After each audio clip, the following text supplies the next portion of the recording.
Mga bossing, ngayon lang mag-update ulit sa ano natin dun sa ini-investan natin na real estate investment trust.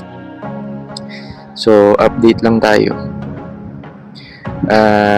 Hindi ko pala nasabi, no? Nagdagdag ako ng position dyan. Yung 137 ko na dating shares ngayon, ayan na, makikita nyo, 179. Hindi ko napigilan at na-tempt talaga ako. Naglagay na agad ako.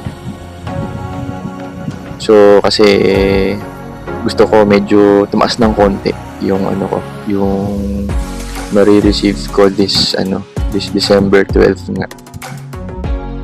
So, let's compute. So, ayan, yung yung shares ko, 179. Ito times natin yan sa 0.62 or 62 centavos yun eh.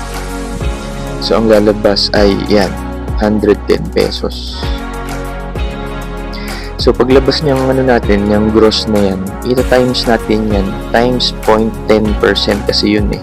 So, times 0.10. 10% kasi yung dividend tax. So, yan, 11 pesos. So, 110 minus 11 pesos. Yan yung matatanggap natin, 99 pesos. So, hindi na po masama. Unang-unang dividend payout na matatanggap natin is 99 pesos. Almost 100 na. So, yun lang muna. Awaiting lang tayo dun sa December natin. Sa December 12. Thank you guys.